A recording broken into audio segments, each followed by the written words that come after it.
Bien-aimé, Jésus-Christ est le Dieu qui vous aime tant et qui se soucie de vous. Il vous donne des conseils sur ce que vous devez faire et vous guide dans sa voie. Ainsi, vous ne devez pas simplement dire que vous priez et que vous croyez, mais vous devez aussi vous engager à suivre les conseils du Seigneur. Ce n'est qu'alors que vous recevrez la véritable bénédiction du Seigneur. Même aujourd'hui, le Seigneur veut vous enseigner une chose essentielle. Savez-vous ce que c'est? Vous voulez être une bénédiction, n'est-ce pas? Pour cela, il vous propose un chemin. Dans le psaume chapitre 40, verset 4, il est dit « Heureux l'homme qui place en l'Éternel sa confiance ». Si l'on vous demande « En qui as-tu confiance dans ta vie ?» Certains diront « N'ai-je pas bien étudié ?» Je trouverai un emploi, j'ai confiance en mes compétences, j'ai confiance dans l'éducation que j'ai reçue.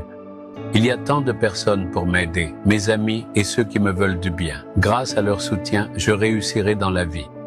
Tu places ta confiance en toi-même, dans tes études, tes compétences et les amis que tu connais bien.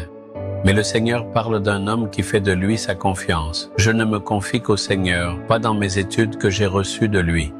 C'est le Seigneur qui m'a donné mes compétences. Il prendra soin de moi et me bénira avec un emploi. Il est ma plus grande confiance. Ceux qui ont de telles dispositions sont vraiment bénis. Un jour, une mère m'a raconté ceci. « Monsieur, j'ai emprunté 300 roupies à mon voisin et je suis venu à Chennai car mes enfants y étaient. Je me suis dit, si chacun de mes enfants bien installés pouvait me donner 100 roupies, je pourrais facilement rembourser. Cela s'est passé il y a 40 à 50 ans. À l'époque, cette somme était très importante, n'est-ce pas? Monsieur, cela fait maintenant 3 ans, mais je n'arrive pas à la rembourser et cela me pèse sur le cœur. C'était une croyante, une personne ointe et priante, et elle l'a partagée avec tristesse. J'ai dit, d'accord, vous dites que vos enfants ne vous donnent pas l'argent pour que vous puissiez rembourser. N'avez-vous pas emprunté ces 300 roupies à votre voisin? À qui avez-vous fait confiance pour les emprunter? Elle a dit, mes 3 enfants travaillent à Chennai et ils gagnent bien leur vie. Si chacun d'eux me donne 100, je peux facilement les rendre. J'ai fait confiance à mes enfants et j'ai emprunté cette somme. C'est là que vous vous êtes trompé. Elle a dit, que dites-vous, monsieur? Vous n'avez pas fait confiance au Seigneur. Vous n'avez jamais dit, le Seigneur est avec moi pour rembourser cette somme. Au lieu de cela, vous avez fait confiance à vos enfants et compté sur leur argent. De la même manière, vous n'avez fait confiance qu'à vos enfants. Est-ce mal, monsieur? Oui, ça l'est. Alors, je ne dois pas faire confiance à mes enfants? Non, mais vous devez dire, le Seigneur est ma confiance. C'est lui qui bénit mes enfants. Parce que je lui fais confiance, il peut accomplir des miracles à travers mes enfants ou même sans eux. Il en est capable. Il est ma confiance. De cette façon, vous devez apprendre à vous attacher au Seigneur. Alors elle a dit, oui, j'ai fait une erreur et je le regrette.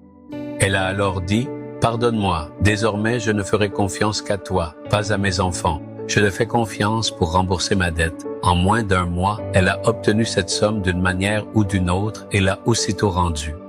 Elle est venue me dire, « Monsieur, j'ai réglé ma dette. Je suis très heureuse maintenant. » Je lui ai demandé, « Comment ?»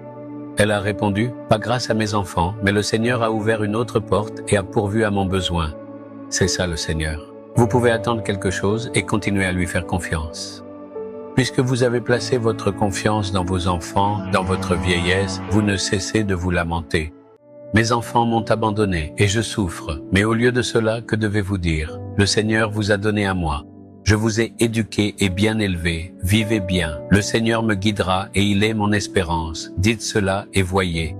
Le Seigneur accomplira un miracle et vos propres enfants viendront eux-mêmes vous aider.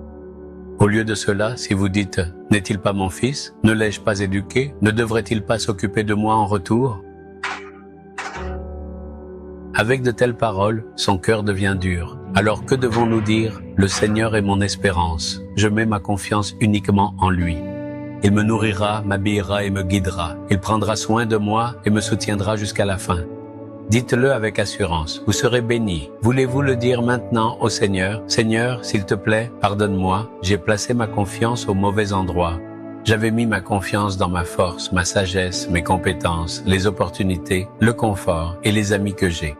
S'il te plaît, pardonne-moi d'avoir placé ma confiance en eux. À partir d'aujourd'hui, toi seul es mon espérance. Désormais, je mènerai ma vie uniquement en te faisant confiance. Tu es mon espérance et je mets ma confiance en toi. Tu prendras soin de tout ce qui me concerne et tu pourvoiras à tous mes besoins. Je le crois. Désormais, je m'engage à vivre en mettant ma confiance uniquement dans le Seigneur. Au nom de Jésus, Amen. Amen.